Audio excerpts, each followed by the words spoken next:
Jamana tɛ basigi nkalon kan mɛ basigi tiɲɛ.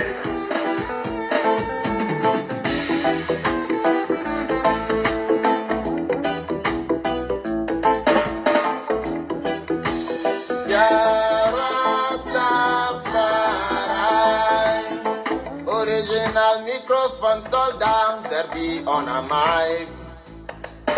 Hommage à tous les leaders africains, aux élidés et aux défunts. La lutte continue.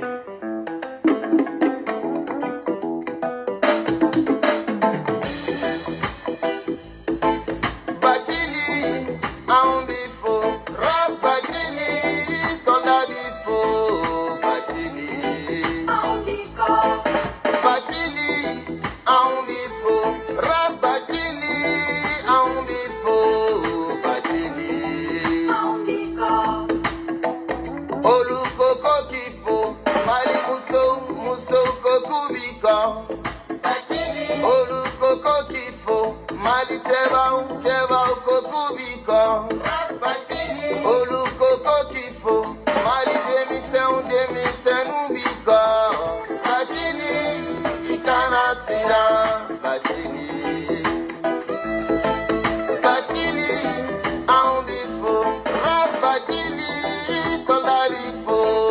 Batili. Ala ka mango, ala ka limaniya banga musukuna, ala ka limaniya bange, ala ka hɛrɛ nati, ala ka hɔrɔnya kɛ faso in kɔnɔ, ala ka kiriniya nati. Ni tubabu ma mɔgɔ min sɔn, ni mɔgɔ min ma nin tubabu mɛn, alors i bɛ Asana ka génération sɔrɔ i ɲɛ. Olu mi dɔn fɔlɔ, Mali den jugu mi dɔn fɔlɔ. Olu mi dɔn fɔlɔ, Mali ba jugu mi dɔn fɔlɔ. Olu mi dɔn fɔlɔ, ɲɛmɔgɔ jugu mi dɔn fɔlɔ. Olu mi dɔn fɔlɔ, dɔnniba jugu mi dɔn fɔlɔ. Batili, i kana siran, Batili. Batili, o ko bɛ cogo di? Kidal ko bɛ cogo di? O ko bɛ cogo di? Kalan ko bɛ cogo di? Kɛnɛya ko dun bɛ cogo di? Siniɲɛsigi ko bɛ cogo di? Batili, i kana siran, Batili. Batili, an k'olu fo. Alpha Blondy an b'i fo. Ikemba Fakoli an b'i fo. Ibrahima Jara de fo. Tata Fan mɔgɔlu fo. Batili, i kana siran, Batili. Olu ma siran dɛ. Robert Nesta Mare ma siran. Olu ma siran dɛ. Nelson Mandela ma siran. Olu ma siran dɔn. Mutuma Sankara ma siran. Batili, i kana siran, Batili. Batili, anw b'i fo. Rap Batili, soldat b'i fo, Batili. Désormais, tiɲɛ bɛ fɔ, ala ka diinɛ bɛ lafiɲɛ, ɲɛmɔgɔjugu bɛ lebu, mɔni sɔn bɛ kɔ la kɛnɛ kan, ala basibagaw bɛ tile faso in bɛ jɔ. Spécial dédicace à tous les jeunes leaders africains, DJ Awadi, Smokey, Yanama, Marcel Soumi, Yelimadi, Ramses, Testamam, Innova Production, Abadjob, sans faire faire. Rastafari, one love à vous tous.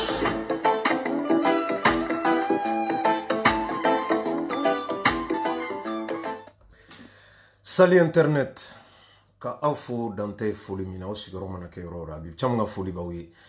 aw ni su aw ni wula aw ni tile o bɛ dépend aw sigiyɔrɔ kɛcogo la ka foli di maliyɛn den bɛɛ lajɛlen ma maa o maa n'i bɛ cɛsiri ni wulikajɔ la faso in ye ka bɛɛ lajɛlen fo balimaw hakilinaw tɛ kelen ye faamuw tɛ kelen ye dɔw bɛ jamana jɔ la dɔw t'a ɲɛdɔn dɔw bɛ fɛ a ka jɔ mais maliyɛn den ɲuman bɛ ka laɲini ye Mali bɛ bɔ dingɛ kɔnɔ cogo min na ka bɛɛ lajɛlen fɔ ko bɛɛ ni cɛ i yɛrɛ ye. An bɛ foli di CDR bɛ sɔrɔ diɲɛ yɔrɔ o yɔrɔ, notamment les 6 comités qui se trouvent ici en France, ka bɛɛ lajɛlen fo dan tɛ foli min na, ka foli di an ka président ba ma n'o ye Mohamed Kadhafi Traoré. Dieu merci alhamdoulilah, ale ɲuman donna an fɛ yan bi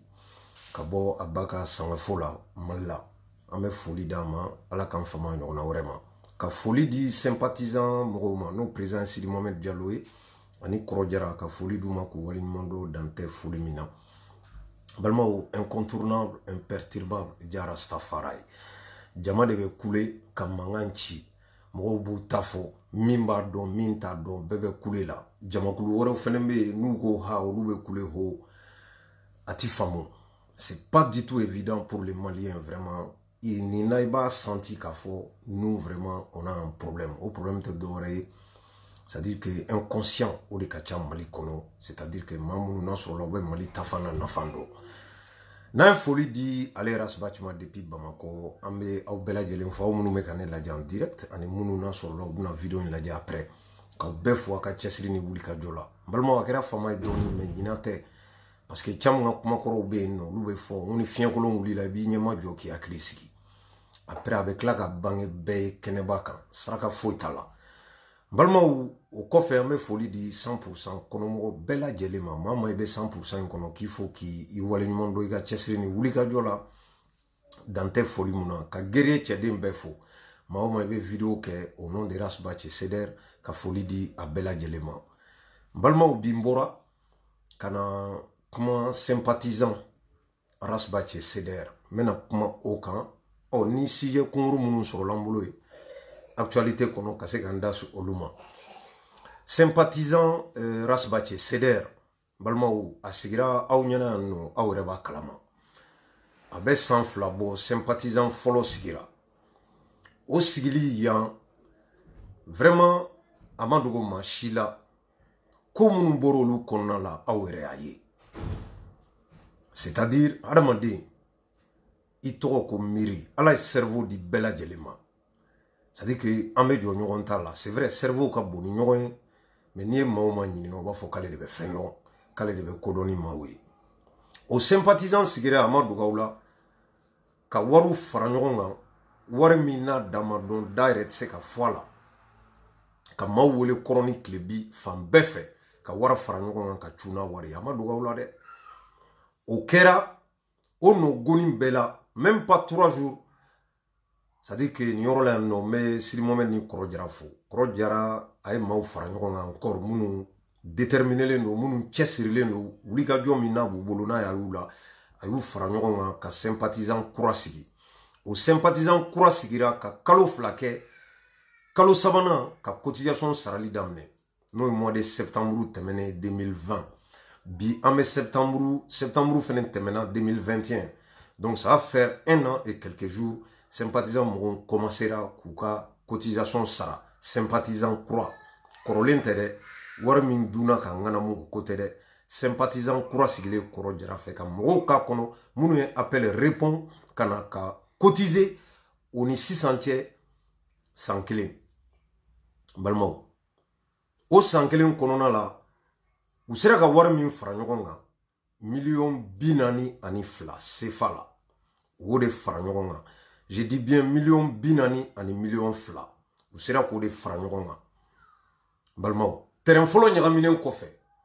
terrain 2nan sanna a ma dogo aw la, an y'a yira bɛɛ lajɛlen na yan nɔ. Aseyi Bokum na. O terrain min sanna Aseyi Bokum na, an nana ye tagalen ɲɛfɛ k'a fɔ o terrain problème fitinin dɔ b'a kɔrɔ, sympathisant mɔgɔw ma sɔn ka don a da fɛ. O y'a sɔrɔ terrain sanna ka ban, ka forage se, ka machine san k'u k'a kɔnɔ, biriki gosi yɛrɛ daminɛna. Mais tagalen ɲɛfɛ a nana ye k'a fɔ ko bɛ yen ko min n'o bɛ se ka kɛ fiɲɛ ye CDR ma. Non pas mɔgɔ min bɛ fɛ ka yɔrɔ in san k'a b'i k'a kɔnɔ dɛ, mais CDR ma. O kosɔn u labanna k'o yɔrɔ feere. O yɔrɔ feerela u ka wari jɛ dalen filɛ u bolo. A sanna min na dɔrɔmɛ ma jɛ k'o segin u ma. O wari seginna, sisan wari mugu b'u bolo, u bɛ ka yɔrɔ wɛrɛ ɲini, yɔrɔ min qui est fiable, parce que Mali terrain ko o dugulen tɛ malien den si la fo n'a sɔrɔ i ma deli ka don dugukolo ko la sinon i b'a dɔn fɛn min bɛ yen o donnen don bɛɛ fɛ fɛn o fɛn ni jɛlen tɛ CDR tɛ don la sini ma sinikɛnɛ a bɛ taa kɛ kɔlɔlɔ ye sini ma sinikɛnɛ an bɛ se ka lagosi n'a ye n'anw wulila k'an bɛ tilennenya ɲini k'an bɛ justice ɲini k'an b'a ɲini jamana bɛ jɔ tiɲɛ kan cogo min na fɛn ma kan ka ye anw nɔ la fɛn min n'a sɔrɔla a bɛ kɛ kumasulu bɛ lagosi ye sini ma sinikɛnɛ voilà pourquoi sympathisants mɔgɔw ils ont jugé nécessaire ka yɔrɔ in feere u ka wari b'u bolo u bɛ ka yɔrɔ wɛrɛ ɲini min mankan tɛ min nɔfɛ kɔlɔlɔ t'a nɔfɛ Mali kɔnɔ ka dɛsɛ dugukolo la wari de t'i kun sinon dugukolo bɛ yen fo Kidal siga foyi t'a la donc u y'o de jateminɛ ka segin kɔ k'u ka wari récupérer u bɛ yɔrɔ ɲini na o fɛnɛ tɛ dogo mɔgɔ si la an y'o de fɔ depuis ko in daminɛ ni sisan cɛ transparency de bɛ yen o wari seginna o b'u bolo o compte rendu min n'a sɔrɔla Kɔrɔ Jara tun bɛ k'a kɛ sympathisant kɔnɔ dɔw y'o vocalu de ta u bɛ ka bɔ n'o ye ouais sympathisant dɛsɛra ka so jɔ dɛ u ye sympathisant gɛn c'est à dire i b'a ye balimaw si argument tɛ adamaden bolo mɔgɔ n'i bɛ ka mɔgɔ kɛlɛ argument t'i bolo i bɛ bɔ ni nin ko sugu de sinon olu minnu filɛ nin ko la tan ko minnu tɛmɛna olu ni ne ni ɲɔgɔn cɛ ne bɛ ko min kalama olu ka ko la caman kelen jouer réseau sanfɛ caman bɔ ka kelen kuma fɔ c'est à dire u kumakan min n'u bɛ k'a kɛ bɔlɔlɔ sira kan ne bɛ ka baara kɛ n'o de ye adamaden kodɔnbali i b'a kɛlɛ n'a yɛrɛ kumakan ye ne ma se ka taa prévu ɲini maa si kan diɲɛ kɔnɔ fo ni tɛ réseau sanfɛ an y'o de fɔ hakilina kɛlɛ o bɛ yen mais n'an sera yɔrɔ dɔw ma n'o nana ni juguya ni c'est à dire n b'aw tiɲɛ à tout prix f'aw ka détruire comme dɔw ɲumanna u bɛ bombe ci CDR ni Arasa yɛrɛ la i b'a ye k'a fɔ il y a un problème o tɔ bɔra c'est à dire que concurrence kɔnɔ o tɔ bɔra débat DJ kɔnɔ o nana kɛ juguya ni hasidiya ye n tɛ fɛ k'i ye yeli yɛrɛ dɔrɔn tɛ i ka sa ka bɔ dugukolo kan o de ye ne ka hɛrɛ ye mɔgɔ bɛ saya nata ni mɔgɔ ye yan balimaw ne m'o ye fɔlɔ donc u ye nin vocalu de ta k'u bɛ bɔ ka dugu minɛ n'a ye k'u bɛ CDR la gosi k'u bɛ maaw décourager u ma min faamuya c'est à dire maaw de bɛ nin ko kunna minnu u b'a ɲɛfɛ u tilennenya dɔrɔn tɛ u yɛrɛ wari min b'u kun ka don a la o mamuru tɛ min y'a bɔ a kun ka don a la olu tɛ se k'u yɛrɛ janfa c'est pas possible donc nin de ye kuma kisɛ ye a ka fɔ bɛɛ lajɛlen ka mɛn n'i y'a mɛn sympathisant maa dɔw de déterminelen don conviction b'u la projet min n'u y'a layidu ta f'a ka lawaleya wa siga t'a la ni ala ma basi kɛ a bɛ lawaleya u b'o baara de la non seulement u tɛ fɛ ka don nɔgɔtɔ ko de la u tɛ fɛ ka don ko la ko min n'a sɔrɔla sini ma sinikɛnɛ kɔlɔlɔ b'a la walima kumakan bɛ bɔ a la min bɛ se ka CDR na a ka ɲɛmɔgɔ la gosi a banna nin dɔrɔn de ye kuma ye mais ka bɔ k'i bɛna bɔ k'i sigi ko vokalini dɔ b'e bolo hali kuma tɔw ma lamɛn nin bɛ tilennenya de ko fɔ nin bɛ c'est à dire que transparency de yira mɔgɔw la k'a fɔ a ye wari bɔ ka don ko min na an tɛ taa wari lafili ko la ko min sini ko bɛ bɔ a kɔnɔ wa n'o bɔra a ma fɛnɛ a ka kan an ka segin ka na o groupe kelen kɔnɔ aw minnu y'a ka wari bɔ ka na compte rendu kɛ balimaw nin de ye tilennenya ye n'i ye maaw ka wari minɛ k'i bɛ taa ko dɔ k'a la ni tiɲɛni ko donna la ou bien ni ko bɔra a la tu es obligé hɔrɔnya ni danbe kɔnɔ ka segin ka na compte rendu k'o tigilamɔgɔw ye pour que u bɛ se k'a faamu ko min bɛ sen na u kana taa mɛn yɔrɔ wɛrɛ c'est cela la communication moi je vois pas ni problème ma yɔrɔ bɛ min ni ko ma yɔrɔ bɛ min sinon sympathisant y'a ka ko daminɛ cogo min na bɛɛ lajɛlen y'a ye depuis yɔrɔ sanna tout de suite u ye forage sen u ma da u ma ka biriki gosi daminɛ on attendait juste plan ka bɔ ka se ka taa premier pierre da o dɔrɔn de tun bɛ ka makɔnɔ ɔ kɔfɛ a nana ye ko nin ko misɛnnin bɛ yen u ko an ka jɔ an ka segin an kɔ an ka lajɛ n'an bɛ se ka terrain in nasegin mɔgɔ wɛrɛ ma ka taa yɔrɔ wɛrɛ ɲini min kuma t'a la woyo t'a la mankan t'a la ko t'a kɔfɛ c'est tout nin dɔrɔn de ye ko ye donc k'a yira aw bɛɛ la an balimaw que ça soit CDR ou sympathisant k'a fɔ u bɛ baara min na hali bi baara in bɛ ka continuer hali bi cɛsiri ni wulikajɔ min b'u la dɔ de bɛ ka fara ka fɛn ma bɔ a la an y'o de fɔ hakilina kɛlɛ parce que adamaden kodɔnbali bi ɲagaɲaga kule fan bɛɛ fɛ taa yɔrɔ tɛ maa minnu na anw tɛ tugu olu kɔ an t'u lamɛn an t'a dɔn k'olu bɛ faso jɔ la parce que faso jɔlaw tɛ ni maloya bɛ aw la n'a sɔrɔ aw bɛ miiri aw bɛ sanmɛ aw tɛ se ka bɔ k'aw bɛ n'aw sigi ni vocal ye vocal min ko bɛ sympathisant na gosi or que diɲɛ bɛɛ b'a kalama k'a fɔ aw ma kɔnɔnen don maaw ka wari min farala ɲɔgɔn kan siɲɛ fɔlɔ la n'a y'o wari ɲagami aw de kelenw bɛ tila ka bɔ k'aw bɛ n'aw sigi n'o vocal ye k'aw bɛ maaw la gosi i b'a ye k'a fɔ il y a deux poids deux mesures ninnu tɛ miiri hɔrɔn tɛ danbetigiw tɛ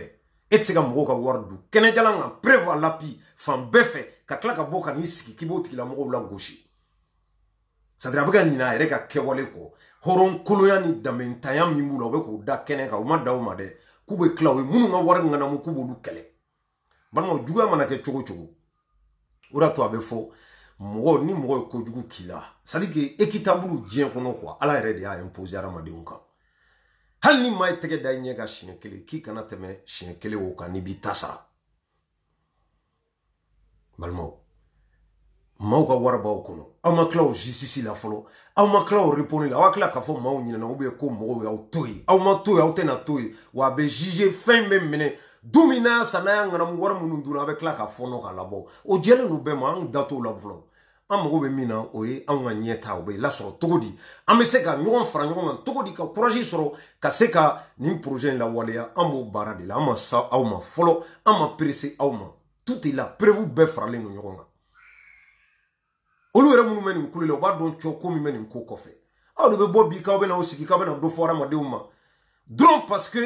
ko yɔrɔ min sanna n'a laseginna k'aw bɛ na bɔ n'o ye ko k'o kɛ ka CDR la gosi c'est à dire que ni maloya kan ka hadamaden minɛ n'i bɛ miiri mais i bɛ kuma maa de fɛ hɔrɔnya bɛ maa min na i bɛ fɛn fɔ maa de ye n'a b'a faamu n'a sɔrɔ danbe b'a bolo n'a lamɔ cogo ɲɛna a ka éducation de n'o ɲɛna ni mɔgɔw bonya b'a yɔrɔ nin tɛ ka mɔgɔ suɲɛ ka tila ka n'i sigi k'i bɛ kuma o tigila mɔgɔ kan kabako don a ka bon hakili ma i bɛ nin maliyɛn kunda de wa maliyɛn jeunes talan de kɛra nin ye notamment jeunes dɔw minnu n'a sɔrɔ la c'est à dire que i bɛ maloya n'u ye ko maliyɛnw don quoi i bɛ maloya n'u ye ko maliyɛnw don sympathisant y'o de fɔ san kelen n'a sɔrɔ courage tɛ détermination tɛ kanu tɛ miliyɔn 42 k'o fara ɲɔgɔn kan san kelen kɔnɔ maliyɛn koba don dɛ an tɛ mɔgɔ dɔn association na ko min sera k'o kɛ o ye olu ka miliyɔn 42 ye commission de construction min sigira pour que ka travaux suivre olu fɛnɛ miliyɔn 42 de fara ɲɔgɔn kan bi o b'olu ka kɛsu la n'i ye nin wari fila ta ka fara ɲɔgɔn kan miliyɔn 80 ani miliyɔn 4 o de filɛ nin ye kije joli kunkɔrɔ an tɛ association dɔn min ye nin bɔ a tɔndenw yɛrɛ la ka kɛ ni dɔ ma kɛ min ye o taara wari minɛ o ye juru ta mais an bɛ tɔn dɔn mali kɔnɔ k'o bɛ ka lutter contre mauvaise gouvernance o tɛ taa don ko nɔgɔlen na min sini ma sinikɛnɛ a bɛ la kɛ lagosi ye u ma voilà pourquoi u seginn'u kɔnɔ na maliyɛnw a bɛ se ka kɛ e bolo wariba tɛ miliyɔn 100 caman bɛ kun o ko tɛ mais ne kelen ka wari tɛ kɔrɔ jara kelen ka wari tɛ sidi mohamɛdi kelen ka wari tɛ ali sako kelen ka wari tɛ kuma tɛ keyita ma karafi yɛrɛ kelen ma nin bɛɛ bɔ koyi maaw de farala ɲɔgɔn kan de gauche à droite minnu ko k'u bɛ arasa fɛ minnu ko k'u b'a dɛmɛ a ka kɛlɛ la ka miliyɔn 80 ani miliyɔn 4 fara ɲɔgɔn kan ko ka jaba la jɔ CDR ka jaba la balimaw en tout cas ne ma fɔ n k'a ma kɛ fɔlɔ ne ma ye association kunda ne ma jeune leader ye mali kɔnɔ k'o ye tɔn sigi ko tɔn min sera ka miliyɔn 84 fara ɲɔgɔn kan ko ka kije jɔ o tɔgɔ la a tɛ yen ne ma ye y en a pas balimaw nin la gosi a b'a kɛ n'aw yɛrɛ de parce que aw de tugura CDR ko aw de tugura Rasbach ko k'a b'a dɛmɛ kɛlɛ la a ye wari ɲini n'a tɔgɔ ye ka so ɲini n'a tɔgɔ ye ka mobili ɲini n'a tɔgɔ ye ka fɛn sɔrɔ n'a tɔgɔ ye ka tɔgɔ sɔrɔ n'a tɔgɔ ye ka laban ka bɔ k'a kɛlɛ aw de ye maaw kɛlɛ yan maa minnu n'a sɔrɔ olu k'u ma sɔn arasa ka hakilina ma a de bɔra k'u fa nɛni k'u ba nɛni k'u kɛ ɲamaden k'u kɛ faliw ni misi ni baganw ye ka laban ka bɔ bi ka fara olu kan k'a b'o Rasbach kelen o kɛlɛ hɔrɔnya bɛ min danbe bɛ min fo ka taa kuma fɔ kuma min ni hɔrɔn n'i y'a min kulo la i kan k'i yɛrɛ faga n'i ye kuma fɔ ka se degré la maa ma ka maa lafasa n'o kumakanw ye e b'i jija sa diɲɛ bɛɛ ka bi o piège kɔnɔ e magan tɛ ka bi o piège kɔnɔ bilen e magan tɛ ka sigi o ko kelen kan i ye maaw fanu ba nin ko min nɔfɛ i b'a ye yan de k'a fɔ hɔrɔnya danbe c'est à dire que éducation a tɛ ninnu na a ma k'u la a tɛ na k'u la donc o de y'a to can min y'u to yen min y'u dabara jɛ u b'a fɔ i tɛ taa foyi ɲini ninnu kan u ye kuma min fɔ kunun ani u bɛ ka min fɔ bi i b'o fila de ta ka d'u ma banna u kɛlɛcogo bɛɛ filɛ mais olu ka se ka fɛn fɔ anw kan u bɛna mun fɔ a b'u ye k'u b'anw ka kumakɔrɔ dɔ ta ka n'o don anw tulo la wa ayi i t'o ye o depuis anw donna ni fɛn min an bɛ yen de sinikɛnɛ anw bɛ yen wa o kɔta anw bɛ yen yanni ala ka min kɛ anw bɛ yen an ma falen an da ma taa yɔrɔ la wa an ma wuli ka bɔ an nɔ la faso kanu min n'o ya anw na se arasa ma n'an y'o ye ale arasa la ka tugu a kɔ an b'o de kan sini e bɛ se ka bɔ bi min dabara diya k'a fɔ puisque aw maa minnu bɛ ka bɔ ka kuma arasa changera arasa falenna a bɛ ka faransi de dɛmɛ e yɛrɛ yɛrɛbakun fɔlɔ ne bɛ de juger fɔlɔ e min bɛ ka nin bɔ i da e ye jɔn ye i bɛ se mun na i bɛ se ka mun kɛ e bɛ se ka mun fɔ ne ye ka ne la faamuya ni ne ye dɔn ni n kan ka tugu i kɔ ni n man ka tugu i kɔ n bɛ sɔrɔ k'o dɔn mais e ka bɔli su ni tile video kɛ arasa kan ale bɛ k'a kɛ malijɔ kan anw ge jaabi vraiment waati sera ne ko ten n ko vidéo man ko vidéo kɛ cogo yɛlɛma ça n'a pas de sens ça n'a pas de sens i mɛnna cogo cogo ko la ko min n'a sɔrɔla nafa b'a la mɔgɔw b'a nafa ye bi arasa ka kɛlɛ nafa yira mali kɔnɔ n'a y'a sɔrɔ hakili bɛ maa min na ni maa min bɛ jateminɛ kɛ ni maa min bɛ analyse kɛ kodɔnna t'a ye hasidi t'a ye ɲɛngo t'a ye bi aw bɛ kɛlɛ fɛn fɛn la bi maa dɔ de y'a daminɛ bi wulikajɔ fɛn fɛn bɛ ka kɛ mali kɔnɔ nin tɛ bɛn an ma fantanw sɛgɛnna fantanw tɔɔrɔla bi ma mali fantanw bila ka tɔɲɔ bi ma waridun bila mali kɔnɔ bi ma mauvaise gouvernance bila mali kɔnɔ hali n'i y'a ye bi maa dɔw ja bɛ gɛlɛya politiciens na mali kɔnɔ bi ka bɔ ka kuma a sɔrɔla arasa de fɛ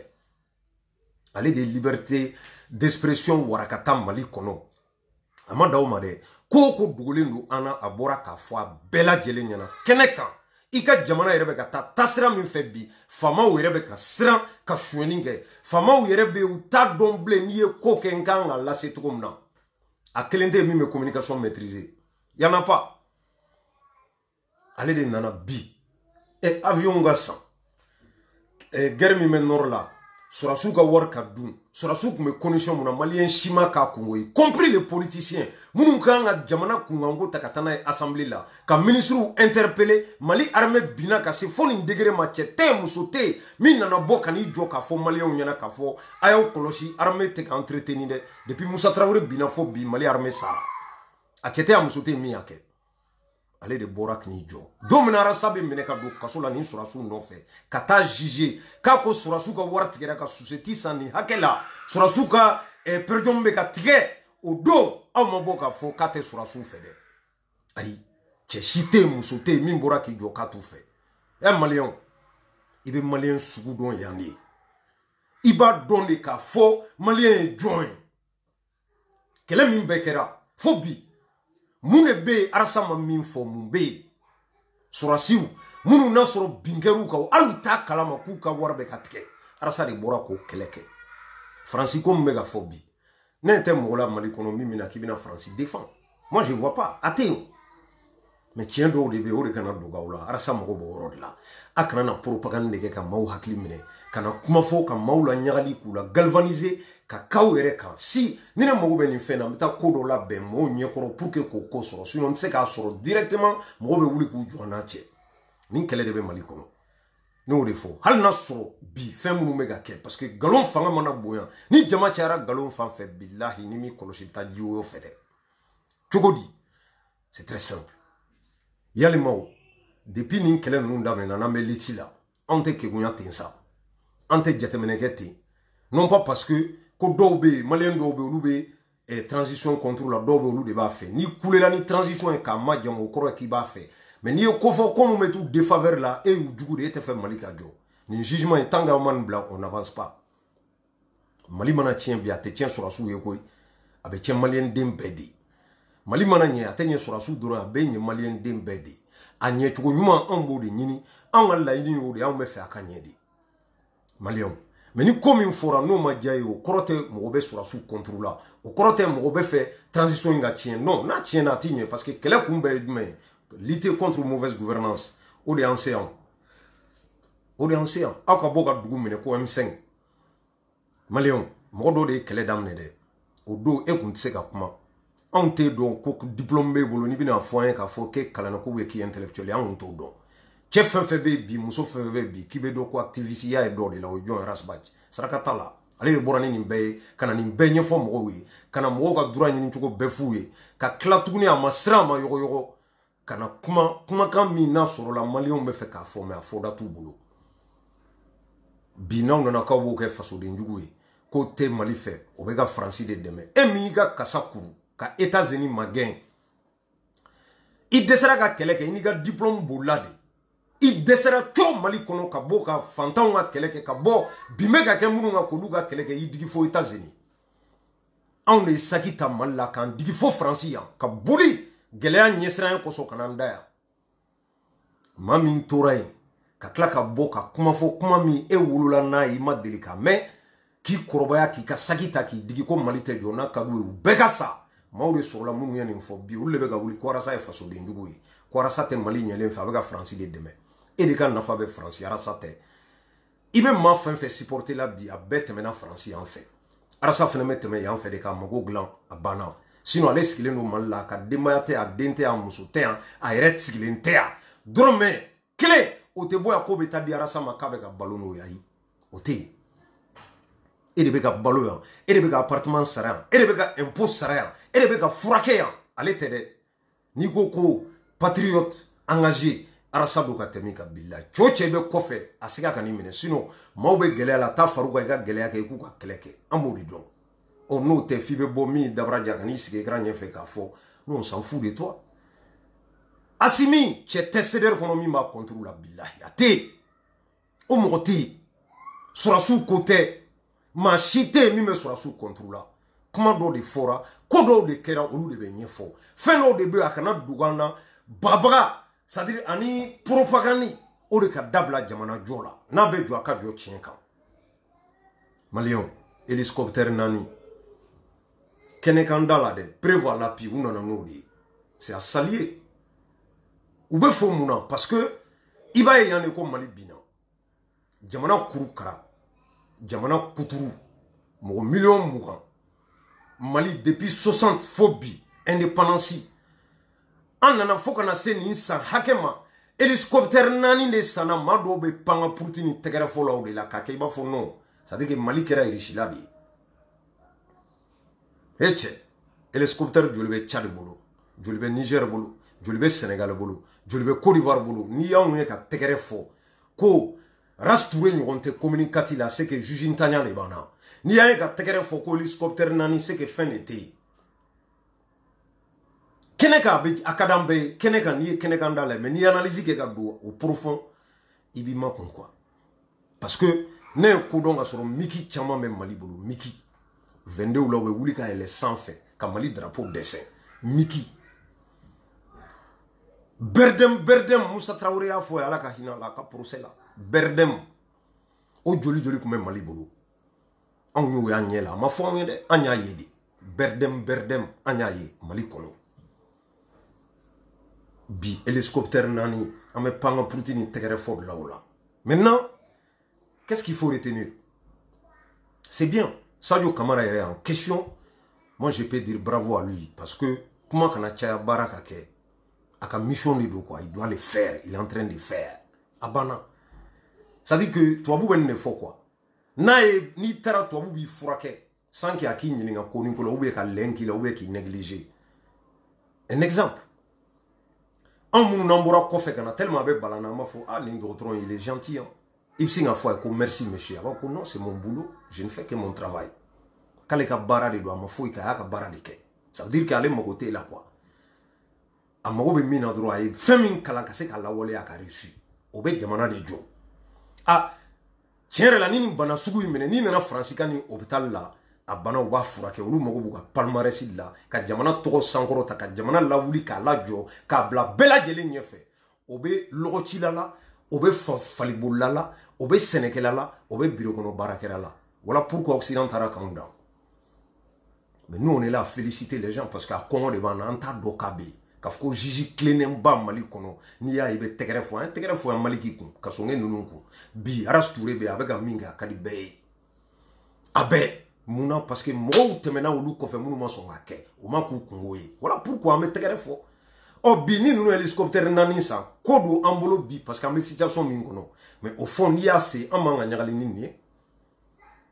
n'u ye farabugu ninnu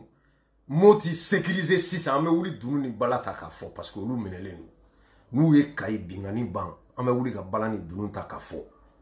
c'est tout an mago bɛ min na dɔrɔn concret ka baara kɛ a ka ye kɛnɛ kan c'est vrai u tɛ ka kuma mais ni action bɛ ka ye anw de b'a fɔ olu ma se u k'a fɔ wallahi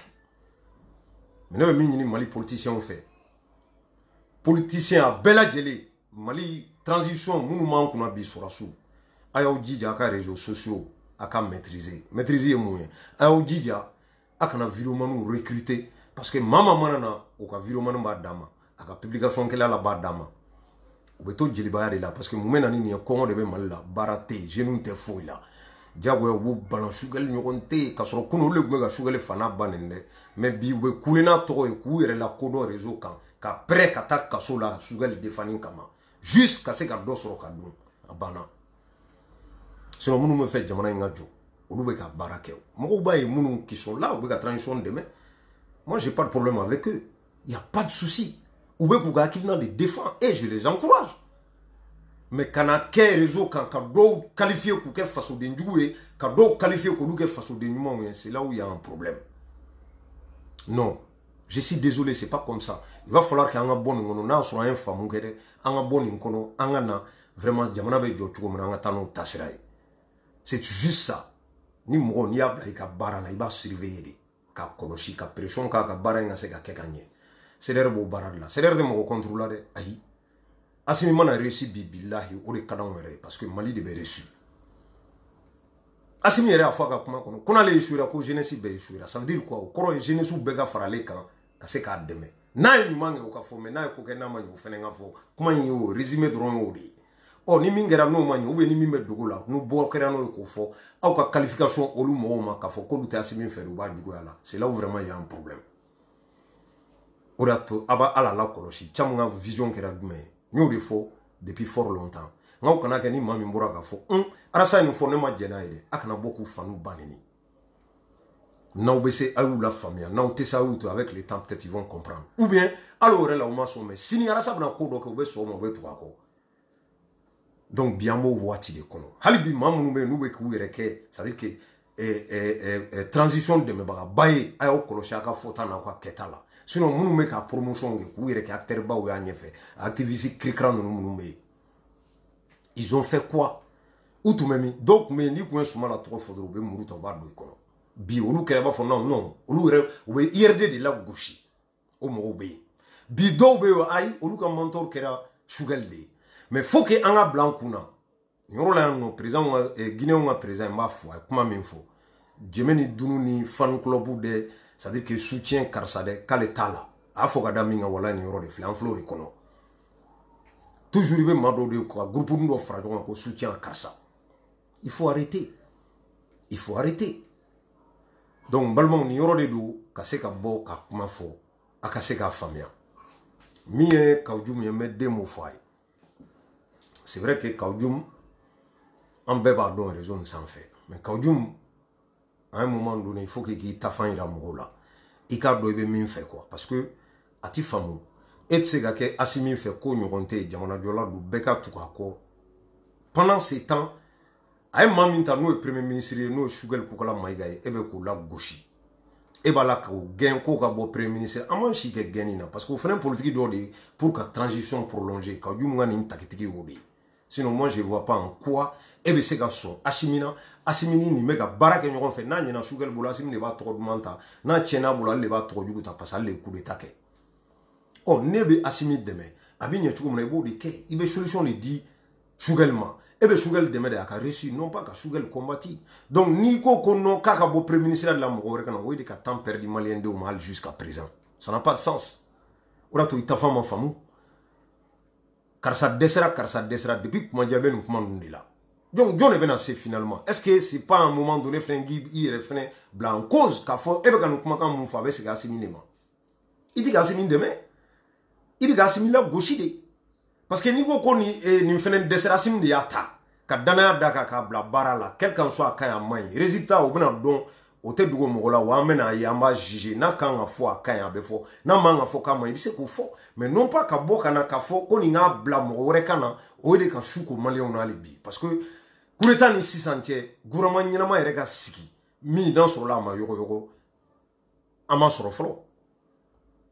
donc an bɛ san kelen ni kɔ kɛ san fila kɛ pratiquement gouvernement falen na nafa jumɛn b'o la minnu bɛ yen olu ka dɛmɛ u ka baara kɛ n'a sɔrɔ i bɛ ka Assimi de dɛmɛ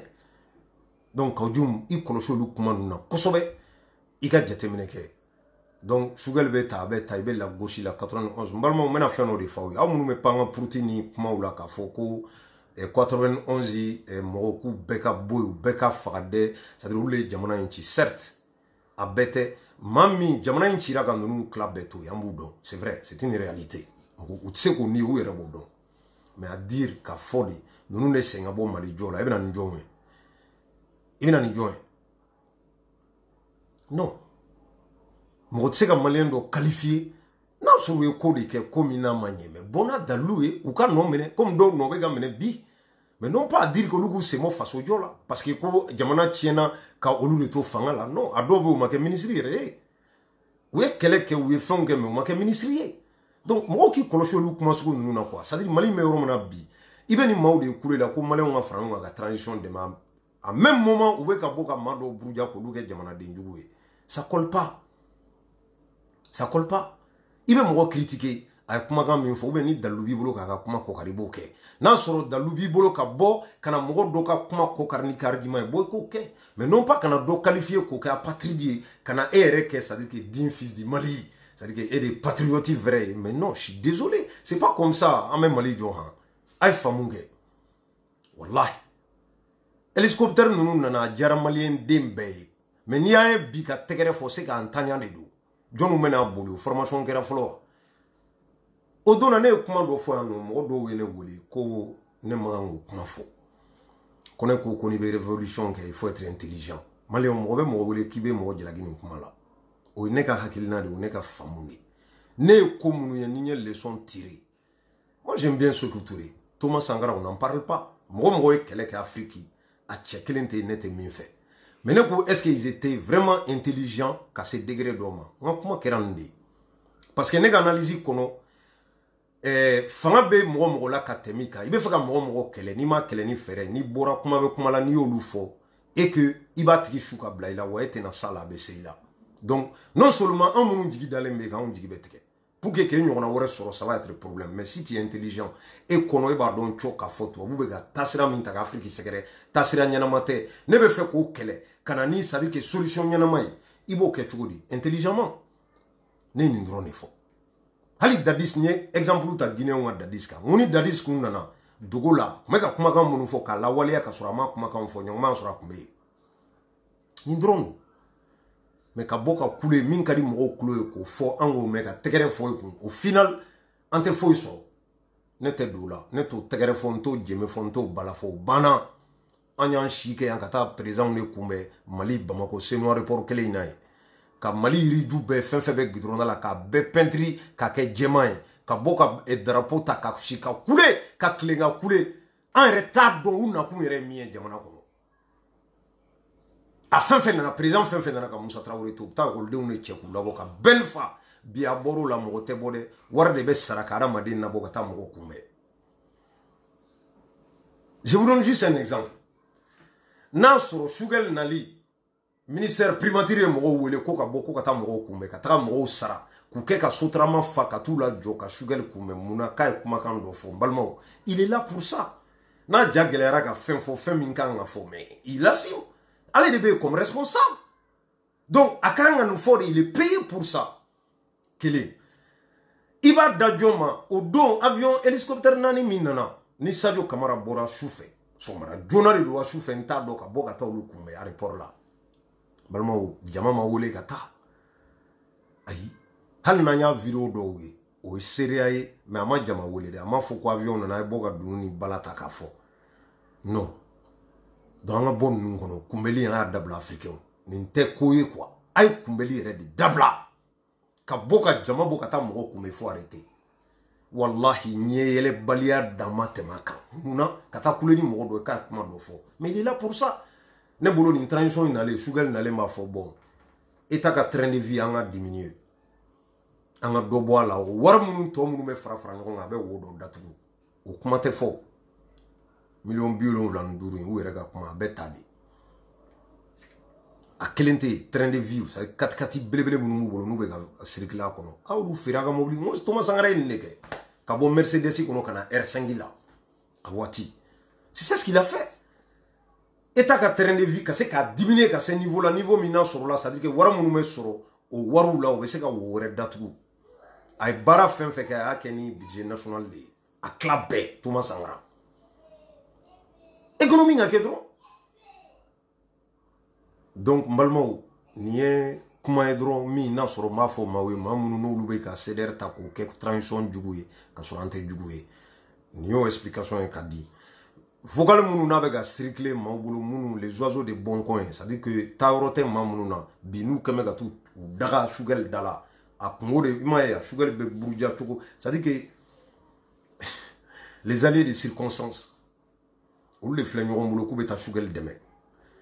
et o dɛmɛ fana a laban kɔlɔlɔ de a b'aw sigi a b'a fɔ ko ne de y'a fɔ aw ye olu de kɛn bɛ ka taa sympathisant ka vocal dɔw ta k'u b'a jouer ka la gauche ni fɛnw ta ka sympathisant sɛgɛrɛ 84 millions de francs CFA o de filɛ an bolo pour ka kije jɔ an ko de an tɛ don ko nɔgɔlen na on est là juste pour an mago bɛ min na a ka sɔrɔ jɛlenya kan parce que an bɛ tilennenya in kɛlɛ de la donc i tɛ se ka taa don ko la ko min n'i yɛrɛ b'a dɔn sini ma sinikɛnɛ a bɛ se ka kɛ kɔlɔlɔ ye voilà les soucis balimaw donc nin de b'u bolo yala la n'a ye fɛn wɛrɛ mɛn min tɛ nin ye a bɛ caman ka video kɔfɛ sympathisant ko k'a ye taa mago la a fili ji la tiɲɛ tɛ a bɛɛ nkalon ka foli di aw bɛɛ lajɛlen ma mɔgɔ mɔgɔ video in na ani minnu bɛna partager ani minnu n'a sɔrɔla vraiment aw cɛsirilen don Mali ko la hali bi ala ka lafiya di Mali ma ala k'an dɛmɛ ala k'a to Mali bɛ cogo min na a ka bɔ ten dɔ kɛra ten sa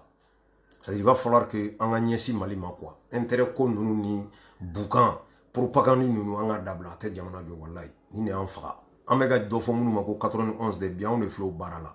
ni min ye kumakan kelen fɔ dɔrɔn a bala France bɛɛ bɛ bɔ ka tɛgɛrɛ ni bala ta k'a fɔ o kun mais les conséquences là n'an y'an miiri la hali n'an b'a tigi soutenir i b'a kɛ modérément awɔ c'est à dire que an mago b'o de la donc k'aw bɛɛ fo mɔgɔ mɔgɔ ye lajɛli kɛ yan k'an ka liberté yɛrɛ fo n'o ye madame Ba Kɛnzɛn foli b'a ye nin yɔrɔ la yan nɔ dan tɛ foli mun na k'an ka président fo Kadafi Traoré ka foli di guerrier bɛɛ lajɛlen ma porte parole n'o ye Lion Koitaba ye k'a fo k'a yira aw bɛɛ la k'a fɔ guerrier bɛ yen an ma taa an tɛ maa ci anw bɛ anw tɛ bouger wa an ka détermination kala ma wagasi o ka jɛya bɛɛ ma on est là mais vidéo kirikara kɛ an de y'an sen b'o la vidéo kuntan kɛ i da bɛ ko bɛɛ la an de y'an mabɔ o la a banna ko in ye nin dɔrɔn de ye maintenant an bɛ taa an bɛ avancer cogo di an bɛ taa n'o taasira de ye ni min n'a sɔrɔ i ye ko ye ko min i yɛrɛ ka analyse kɔnɔ i bɛ se ka bɔ k'i ta fɔ i bɛ bɔ i b'i ta fɔ a banna kɛlɛ tɛ woyo tɛ an bɛɛ ye maliyɛn de ye a mana ɲɛ a bɛ ɲɛ an bɛɛ ye n'a tiɲɛna a bɛ tiɲɛ an bɛɛ ye wa ne b'a bisigi ko bɛɛ ŋaniya ye a ka ɲɛ de ɔ ni bɛɛ ŋaniya ye a ka ɲɛ e bɛ fɛ a ka ɲɛ sira min fɛ n'o tɛ ne ka sira ye e kana ne fa ni ba nɛnɛ o kosɔn m'a fɔ kɛlɛ personnel bɛ maa minnu ni maa minnu cɛ mais fasojɔ sira kan mais il est où le problème moi je vois pas Mali ka libéré bi a ka d'an bɛɛ ye Sugɛli ye kuma min fɔ Nations Unies na ni bɛɛ bɛ ka féliciter ka tɛgɛrɛ ni bala fɔ a kun mot kelen dɔrɔn tun bɛ yen dɔrɔn n'a y'o fara kan c'était le total o ye jumɛn ye France an bɛ délai d'aw ma a k'a ka kasa kuru k'aw yɛrɛ ta baara banna bɛɛ tun bɛ lafiya bɛɛ bɛ libéré minnu bɛ fɛ France ka taa c'était ça o de tun ye courage dan ye voyez donc an ka bɔ nin ko ninnu kɔnɔ quoi ka dɔw cibler k'olu kɛrɛnkɛrɛn k'u kɛ jugu ye k'aw yɛrɛ kɛ c'est à dire k'aw de bɛ transition fɛ k'a b'aw yɛrɛ la ɲaga n'o ye anw tɛ boli c'est à dire que ko laban baliw kɔ quoi nin kelen o kelen filɛ bi n'u bɛ kule la u bɛ tila ka bɔ ka nin sɔrɔsiw n'a fɛnw jalaki k'u ba n'u fa nɛni ne bolo maa dɔ de bɔra yan n ye Manasa ka vidéo dɔ ye ka bɔ vidéo la n'o ye kɔnɔ musoman ala c'est à dire maloya tɛ hɔrɔn faga n'i tɛ miiri n'i tɛ tasi kɔnɔ musoman de bɔra ka vidéo kɛ n y'a audio kunkuru na mɛ ne ɲɛlɛla de quoi ko walasa ye Sugɛli dɔgɔya k'o ye mɔgɔw fa de ye k'o y'o la gosi k'o ko k'a tigɛra Sugɛli la k'o ye la gosi de ye o bɛ se ka walifa et puis ko jamana kuturu premier ministre nin bɛ ka bɔ Manasa de da kɔnɔ musoman comme ale ɲinana ka taa kaso la kun min kosɔn n'o ye IBK fana ba nɛni ye ale de ye IBK ka musoko fɔ i fa fila i fa yɛrɛ tɛ i mɔkɛ filan k'o ka musoko kuma fɔ yan an karamɔgɔ n'o ye Usmani Sherif Malana Haidara e de y'o ka musoko fɔ yan e de y'i sigi yan ka laban ko maliyɛnw minnu ye silamɛ olu de ye Mali ci ka Mali maliyɛnw hakili ɲagami u ka muso 3 4 furu ka tila ka taa kɛ dɔ ka muso 3nan ye n balimaw o tigi de bɛ ka bɔ k'ale bɛ dɔ fɔ Arasa ma k'o bɛ ka dɔ dɔgɔya nin ye kabako ye dɛ e de taara wale ba filmer ka na n'a ye réseau sanfɛ k'o tigi bila réseau sanfɛ k'o tigi fana baneni a kɛra bɛɛ ɲɛna a direct bɛ YouTube kan hali sini ka président fana baneni ka t'o kaso kɛ k'a fɔ ko ala ka Mali sɔrɔdasi bɛɛ faga e kɔnɔ musoman de ye nin kuma fɔ a bɛɛ vidéo bɛ yen mɔgɔw ka karamɔgɔba ka bɔ k'o dɔgɔya fo ka don a kun e de y'o kɛ ka laban ka bɔ ka Mali silamɛ bɛɛ nɛni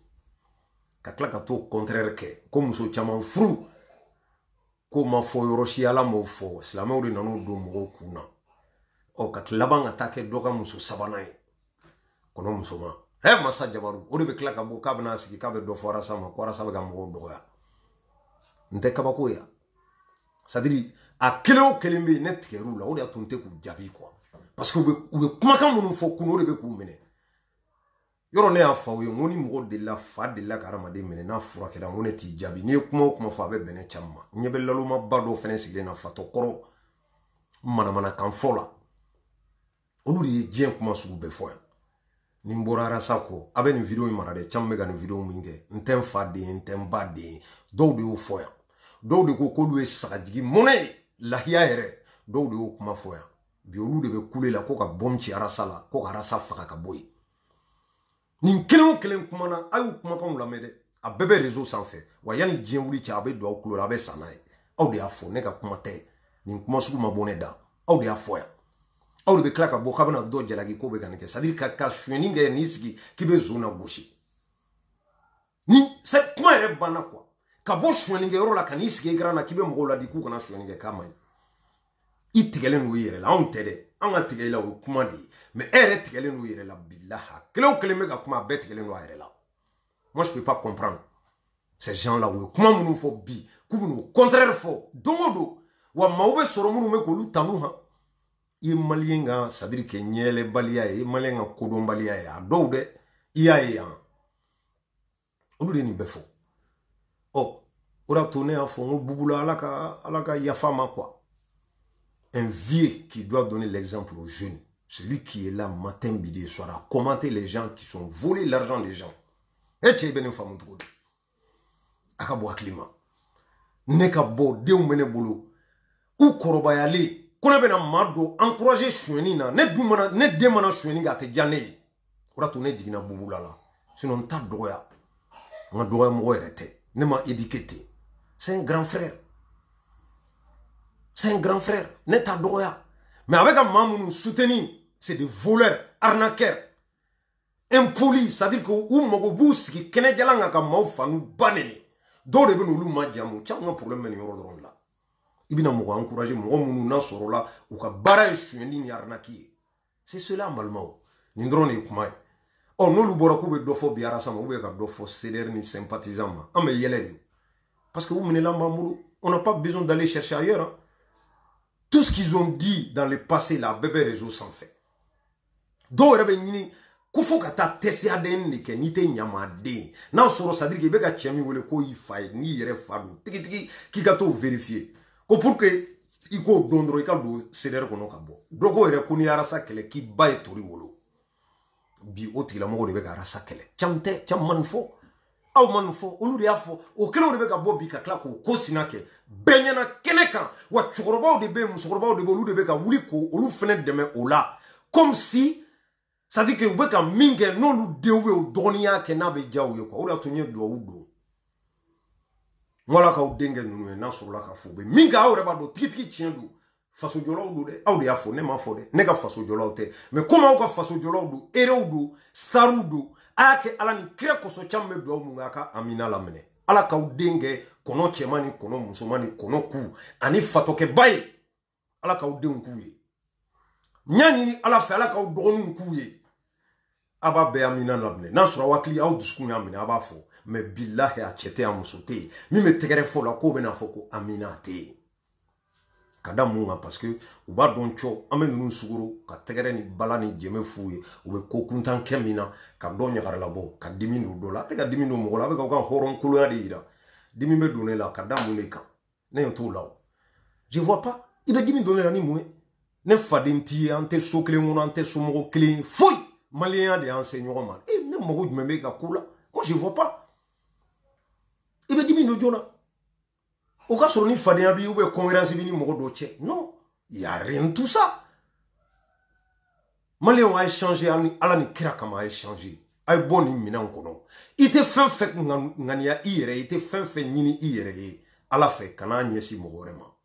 Akana ta zone kokoroma do. Arnakeru faliu munu na sur la c'est-à-dire que ou dala kan tu bulu dala. Sinon nebe maloya ka bo ko mo kata tesade nge ko do fora sama we nyama de. Kuni yara sa to jugu fodro ni wona nyama de ba de tori wolo. Ka klaka nan sigine re ba ku mi o fo ko me do fora sama. Ire baneni benyana ki bake fembe benyana nebe dai lable nebe tuwe ko muna ora to chamgo jembe wuli nunu tere ora to ngo arasama na chumenchu billahi nye kuma mfo amena kadamu ngamba doni choche be bwa ko kibita kele ora mene sadike nyebu la kwa nebe tuwe luko muna ka bodoko mi na sorola ashude ore kafsa nunu nyana mai kono be tuwe luko ore shite nebe kodoni munu ye nebe soluga juru ne nunu gatanne muna Dangatengo. Voilà tous les problèmes. Donc, Mali be jo de tien kan billahi Mali te jo galonga. Asaka nous comment tien de do de. Mali te jo galonga de. Galon ya anse a wanan continuera kama nyet kutuku. Katuku nyongo galon e ka wallahi ban rattraper sini. On va rien laisser pour nos enfants, les petits enfants. Billahi mekman fawi. Aramade ijo horola. Ijo iche ya jorola. Arasabe ganin keleminga ka gelene ne kuma mfo amena de. Ati famude ali mogoba no fali sini dutele no de billahi mais kele geleman de do quoi ite nge jamana shikono ki be popularité soro yana pas parce que on me hore no fe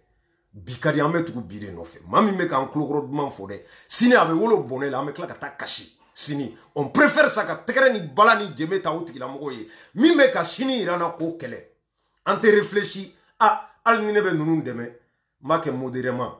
Mami mega dofo bi nto kele parce que sini mi mina ke neto don ni haklima ka kechugoy ni haklima tasirai ne be ne fo haklima be ka leçon tirer na bi ni ko be boka dofo ara sama sini aka chien kana bangi billahi bi maku ni horoy afodro mi mega ke bia bena ema oye ka tasirai da o ma kwa mais a keleli na blameli na diffamation galonjugu ni fin sugu be kataka dala drone parce qu'avec un minfo te ka dia sini naka kuma tara jo be munfo aklima be mirinde la naka kuma jo be munfo moi je vois pas donc anga miro orola an munu na ngo insérer quand déterminer kele amala ma de maka kele la anga réfléchir ni fien ko lon wuli la drone iski iki nyama jo fien be chika gongo wuli iti to yanki bolo kuru kibaye iski wallahi ka here bodila wano fiyan kolon temena doro be kene jele pa inye koro wan lova vous tous jara stafora